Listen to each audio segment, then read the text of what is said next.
राजधानी थी। पांचाल राज्य में 5 राजाओं के राज्य थे। एक पिता के 5 पुत्र थे और उस पिता ने कहा मेरे 5 पुत्र राज करने के अधिकारी हैं, तभी से उस देश का नाम पड़ गया पांचाल। एक पुत्र को यहाँ राजा बना दिया, दूसरे पुत्र को वहाँ राजा बना दिया, तीसरे पुत्र को यहाँ, चौथे पुत्र को यहाँ, 5वें पुत्र को यहाँ, तो 5 को मिलाकर पांचाल देश हो गए। और सबकी राजधानी एक काम्यक थी, काम्पिल्य नगर। उस काल की जो नगरी थी, जब महाभारत काल में काम्पिल्य नगरी थी। वर्तमान काल में वो कहाँ, अरे स्टेशन भी है। जब वहाँ पर जाएंगे कासगंज से, जब कमालगंज जाएंगे तो उसके बीच में एक काम्यक वन, काम्पिल्य वन एक स्टेशन का नाम पड़ता है, तो जहाँ पर राजधानी रही थी। और द्रौपदी घाट भी बनाया है, अभी तो द्रौपदी घाट भी बन गया वहाँ पर। तो कहते हैं, पुरंजन आख्यान कहते हैं कि एक पांचाल देश में एक 5 राजा रहता था, वो उसका नाम था पुरंजन नाम।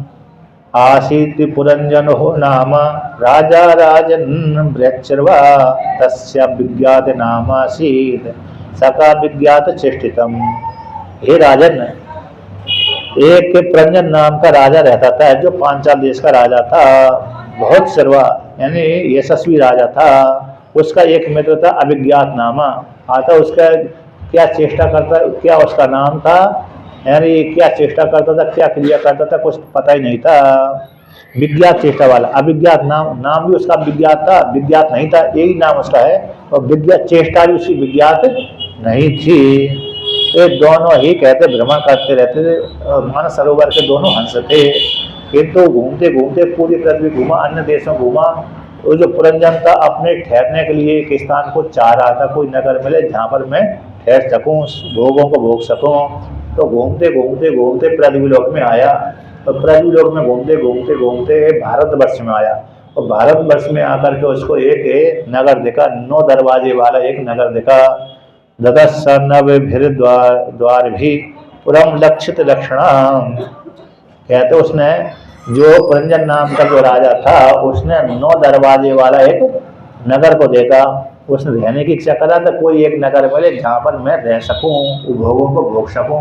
भोगों की वांछा को लेकर के एक नगर की प्रतीक्षा ढूंढ रहा था, तो कहीं तो उसको नहीं मिला। किंतु पृथ्वीलोक में आकर के, भारतवर्ष की भूमि में आकर के पांचाल देश में उसको एक नगर देखा। आता तो वो कौन सा देखा, 9 दरवाजे वाला नगर देखा। आता है हमारा शरीर 9 दरवाजे वाला है ना, तो यही नगर है वो। यहाँ पर जीवात्मा ही पुरंजन है। उसकी जो पत्नी है, आख्यायिका का बना तो पत्नी उसकी बुद्धि है।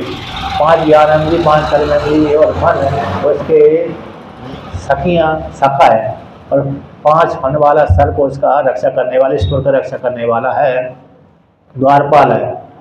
तो कहते हैं जब वो पुरंजन उसने उस नगर को देखा, 9 दरवाजे वाला नगर देखा, तो उसमें प्रवेश कर गया। वहाँ पर उस नगर में प्रवेश करके वो उद्यान था, उस उद्यान में घूम रहा था। उसी काल में एक स्त्री उसको दिखी। यदृच्छया गतः तत्र ददर्शा प्रमदोद्यमां रत्तिर्दशभिरे रायन्ती एक एक सता नायकही। कहते हैं जैसे पुरंजन उस नगर में भ्रमण कर रहा था, उसी काल में घूमते घूमते घूमते उद्यान उसने देखा। उसी उद्यान में एक स्त्री, कहते हैं 10 स्त्रियों को साथ में लेकर के, और 10 स्त्रियां वो है, एक एक स्त्री 100 एक 10 सेवक को साथ लेकर चले थी। और 100 एक एक स्त्री 100 स्त्रियों की नायिका थी। एक एक जो 10 सेवक थे उसके 10 सेवक, कहते हैं एक एक सेवक 100 स्त्रियों के 100 सेवकों के स्वामी थे। इस प्रकार से वो लेकर के घूम रही थी। पंचशीर्षाहीनः गुप्ता प्रतिहारेण सर्वथा अन्वेष्यमाण विश्वम अप्रौढ़ाम काम रूपिणी। और कहते 5 फन वाला एक उसका रक्षक था। उस स्त्री का रक्षक कौन था, 5 फन वाला एक प्रतिहार, जैसे द्वारपाल होता है उसी प्रकार से 5 मुख वाला एक प्रतिहार उसकी रक्षा करता रहता था। और वह अन्वेषण कर रही थी, किसी अपने पति को खोज रही थी। और प्रौढ़ा थी, अर्थात अप्रौढ़ा मतलब जवान होने वाली युवती थी, और काम रूपणी थी, सुंदर थी। तो ऐसी सुंदर स्त्री अपने पति को खोज करने के लिए ढूंढ रही थी। उसके 10 सखियां थी और एक 5 फन वाला एक द्वारपाल उसका सेवक था, जो उसकी रक्षा करता रहता था। कहते हैं इस प्रकार से घूम रही थी, घूमते घूमते 5 ज्ञानेंद्रिय, 5 कर्मेंद्रिय, एक और उनका सभी पांचों ज्ञान इंद्रिय, पांच कर्मेंद्रियों के जो स्वामी था, मन था, उसके आज्ञाकारी था, वो भी उसके साथ साथ था। और पांच फंद वाला जो नाग था वो उसकी रक्षा करता रहता था। ऐसी जो स्त्री थी वही स्त्री क्या कर रही थी, अपने स्वामी को खोज रही थी, कोई मेरी रक्षा करने वाला हो। तो उस राजा ने, उस पुरंजन नाम के राजा ने उस स्त्री को देखा, उससे पूछा, का तुम कंजल कंज पला साक्षी कश्य शीर्ते उदासती हेमहाम उप पुरी वीरु किम चिकीर्षसि संसमे।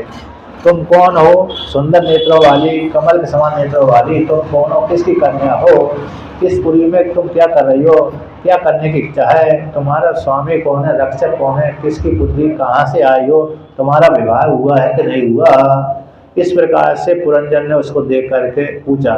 उसने कहा कि हे राजन, हे पुरुष, मैं नहीं जानती कि मैं इस नगरी में कैसे आई, कहाँ से आई, मेरे को किसने उत्पन्न किया, किसने उत्पन्न नहीं किया, मेरा नाम क्या है ये भी नहीं जानती, मेरा नाम क्या है, मेरी माता कौन है, मेरी पिता कौन है, मेरा स्वामी है कौन है, मैं कुछ भी नहीं जानती। मैं तो यहीं पर इस प्रकार से जो मेरी सहायिका है, ये सहायिका है, सेविका है, और मैं इनके साथ रह रही हूँ। मैं अपने पति को खोज करने के लिए आई, कोई मेरा स्वामी मिले जिसको लेकर के मैं उनके साथ सुखपूर्वक जीवन निर्वाह करूँ। जब इस प्रकार से कहा तो इस प्रकार से कहा कि मैं तुमसे विवाह करना चाहता हूँ। जब पुरंजन ने ऐसा कहा तो उसने कहा ठीक है, आप मेरे साथ रहिए, मैं आपको भोग देती हूँ, तुम मेरे साथ भोग भोगिए, इस नगर में रह करके हम दोनों मिलकर के भोग भोगते हैं। जब इस प्रकार से पुरंजन ने कहा और पुरंजनी ने स्वीकार कर लिया तो दोनों ने ही आपस में विवाह कर लिया। अब विवाह करके उस नगर में दोनों प्रवेश किया और प्रवेश करके दोनों कैसे विहार करने लगे, भोग भोगने लगे। अब इसके पश्चात कुछ काल व्यतीत हुआ। कहते हैं जो पुरंजन नामक राजा था, उस नगर का राजा बन गए और पुरंजनी उसकी स्वामी बन गई। राजपति का नाम था पुरंजन, उसकी पत्नी का नाम पुरंजनी, और दोनों ही नगर में रह करके उन पुरंजनी के द्वारा जो भोग दिए जाते थे वो राजा भी उसी प्रकार से भोग भोगता था। और राजा अपनी पत्नी के अधीन हो गया था। राजा जो पुरंजन था अपनी पत्नी के अधीन हो गया था। जो पत्नी जैसा चाहती थी राजा से उसी प्रकार से काम करवाती थी, आता उसी प्रकार से भोग भोगवाती थी। कभी राजा इस प्रकार से उसको प्रसन्न करता था, कभी राजा उस प्रकार से प्रसन्न करता था। कभी कभी जैसे जब ज़्यादा आसक्त हो गया, उस स्त्री के अधीन ज़्यादा राजा अधीन हो गया, तो कहते हैं जैसे जैसे पुरंजनी चेष्टा करती थी उसी प्रकार से राजा भी उसी प्रकार से चेष्टा करने लगा। जैसे बंदर है, बंदर को जैसे नचाएंगे उसी प्रकार से नाचता है, कठपुतली को जैसे नचाएंगे उसी प्रकार से कठपुतली नाचती है। उसी प्रकार से पुरंजनी के प्रेम पास पहुँच करके राजा भी उसी प्रकार से रहने लगा, चेष्टा करने लगा। एक श्रुति आती है इसमें, कहते हैं ध्यायती व ले लाई थी वह, मानो ध्यान करता हुआ सा, मानो चेष्टा करता हुआ सा। आत्मा ध्यान नहीं करती बल्कि बुद्धि ध्यान करती है। बुद्धि ध्यान करती है तो ऐसा लगता है आत्मा ध्यान कर रही है, और प्राण शरीर चेष्टा करता है, प्राण चेष्टा करता है तो मानो आत्मा चेष्टा कर रही है। तो बुद्धि के अनुसार ही वो पुरंजन नामक जो राजा था, वहाँ पुरंजनी नामक जो स्त्री थी वो बुद्धि थी, उसके अनुसार वो चेष्टा करता रहता। ये आख्यान कहाँ पर आता है? कहते हैं उपनिषद का वाक्य है, दो वाक्य हैं। द्वया सपर्णा सयुजा सकाया समानम वृक्षम परिसजाते तयोर अन्य पिप्पलम स्वादवंती अनस्नो अभिचाक्षिते समाने वृक्षे पुरुषो निमग्नो अनिशया सोचति मुनियमाना जुष्टम यदा पश्यति अन्यम ईशम अस्य महिमानम इति बीतिस होता। ये मुंडक उपनिषद की श्रुति है। ये दोनों श्रुति का व्याख्यान ही भागवत में 4 अध्याय में आया है पुरंजन के आख्यान के माध्यम से। इस शरीर के भीतर जीव और ईश्वर की कल्पना की गई है। इस शरीर के भीतर जीव और ईश्वर की कल्पना की गई है, और दोनों जीव और ईश्वर कैसे सखा मित्र हैं, एक ही हृदय रूप गुहा में निवास करते हैं। कहते हैं एक जीवात्मा तो सुख दुख कर्मों के फल भोगता है, ईश्वर कर्मों के फल को नहीं भोगता, क्योंकि कर्म करता ही नहीं है। कहते हैं जीवात्मा दोनों में के मध्य में जीवात्मा तो पिप्पलम स्वादवत्ती, जो मदर फल अपने कर्मों का फल भोगता है, और दूसरा अभिचाक्षित, दूसरा ना भक्षण करता हुआ साक्षी बनकर रहता है। और जो ईश्वर है साक्षी बनकर रहता है, जीवात्मा कर्म का फल भोगता है। जब दोनों एक ही वृक्ष समान रहने पर भी तो जीवात्मा है सोचता रहता है, मोह से युक्त होता है, सोचता रहता है, दुखी सुखी होता रहता है।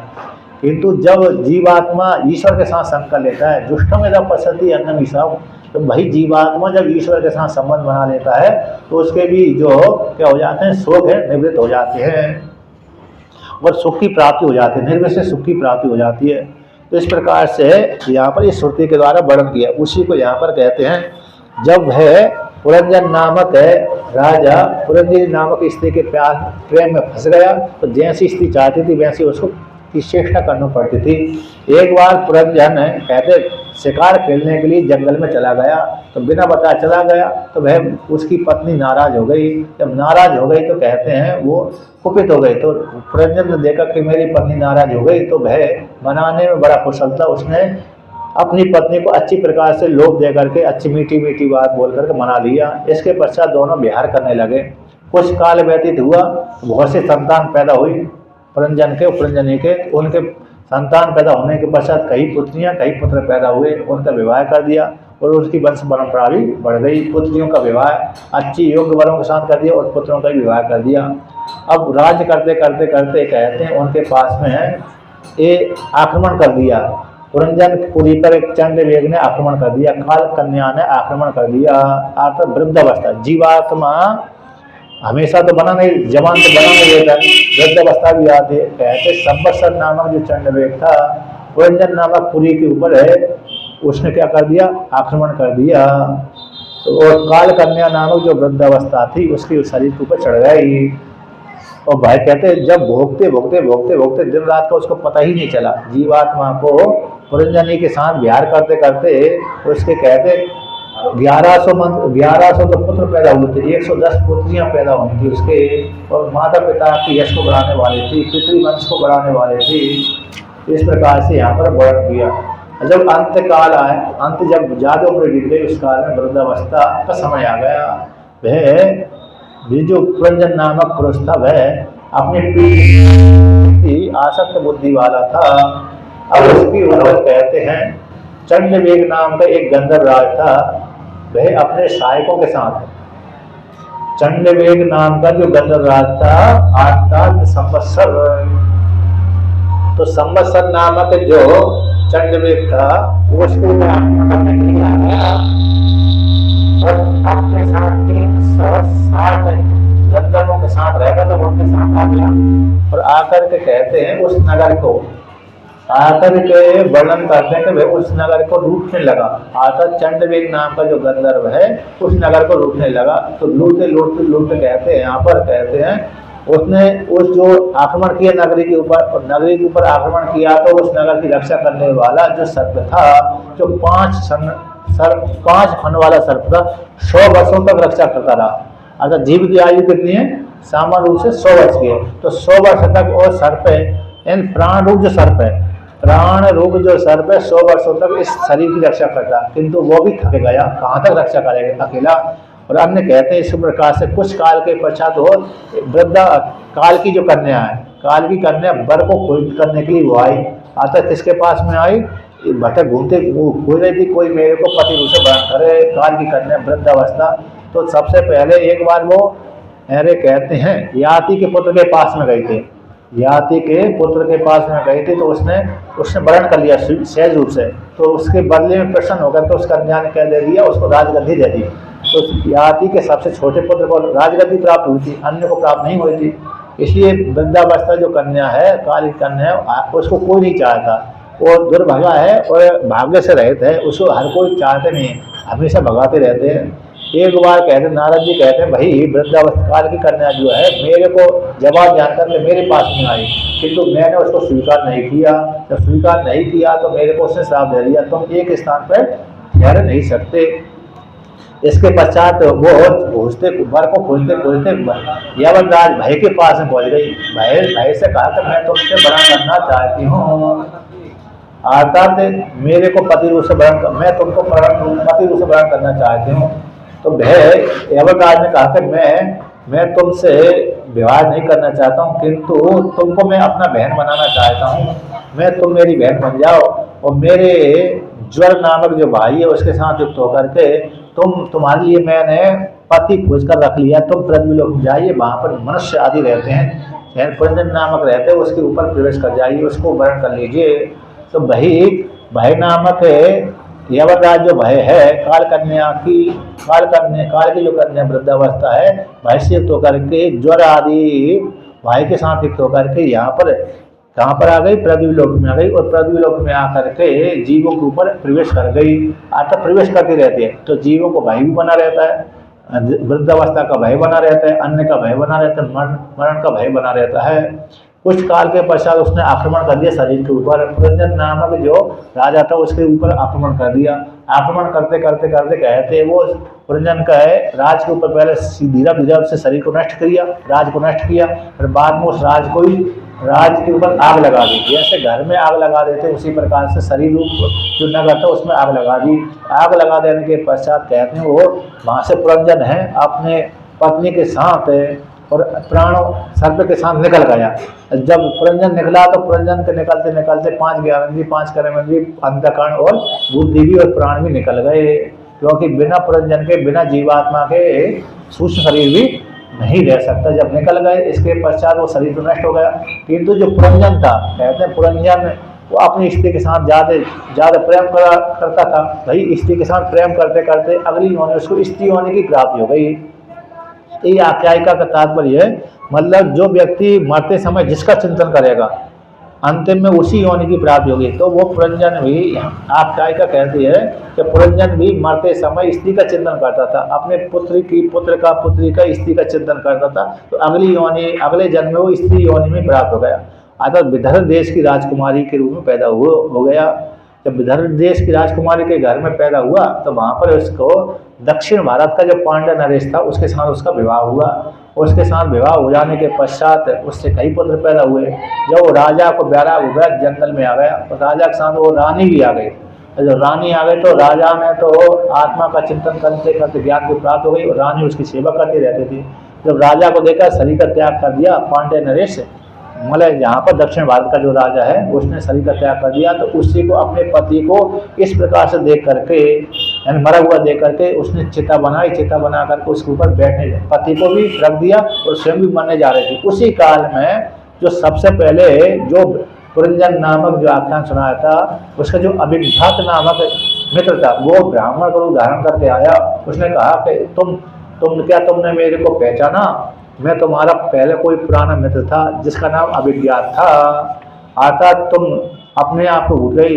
मैंने कहा था कि तुम मेरे साथ रहो और पृथ्वी लोक में तुम भोगों के भोगने की इच्छा से पृथ्वी लोक में मेरे को छोड़कर चले गए।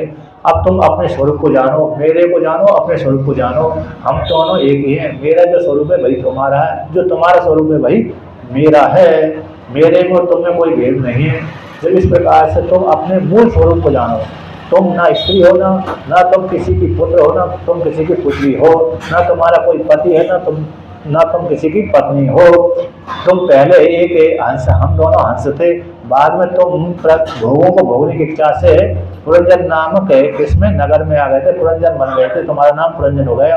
वहाँ पर भोगते भोगते भोगते तुमको स्त्री होने की प्राप्ति हो गई। और ना तो तुम पुरंजन हो, ना ही तुम किसी की स्त्री हो, ना ही तुम किसी की पत्नी हो, ना तुम्हारे कोई संतान है। हम दोनों तो कैसे हैं? अरे मानस सरोवर के दोनों हंस हैं। इसलिए तुम अपने स्वरूप को जानो, मुझ में तुम में कोई भेद नहीं है। जब इस प्रकार से उसने समझाया तो समझाने के पश्चात उसको ज्ञान हो गया। अरे मैं तो ना स्त्री, मैं पहले पुरुष था बाद में स्त्री बन गया। इसके पश्चात मैं तो ब्रह्म ही हूँ। कौन हूँ मैं? ब्रह्म ही हूँ। ब्रह्म ही उपाधि को लेकर के स्त्री बन जाता है, ब्रह्म ही उपाधि को लेकर के पुरुष बन जाते हैं। वही पुरुष बन गए। जब स्त्री भी मरते समय पुरुष का चिंतन करेगी तो उस पुरुष बन जाएगी। इस आख्यान का तात्पर्य है कि जो मरते समय जो पुरुष जिसका चिंतन करेगा, यदि मरते समय पुरुष ने यदि स्त्री का चिंतन किया अगले जन्म में उसको स्त्री बनना पड़ेगा। यदि स्त्री ने मरते समय पुरुष का चिंतन किया तो अगले जन्म में उसको पुरुष बन जाएगा, स्त्री नहीं रहेगी। यदि मरते समय हमने पशु का चिंतन कर लिया तो अगले जन्म में हमको पशु योनि की प्राप्ति हो गई। मरते समय हमने देवता का चिंतन किया तो देवता योनि की प्राप्ति हो गई। तो मरते समय हम जिसका चिंतन करते हैं यथा यथा उपास्य तदेव भक्ति, ये श्रुति आती है।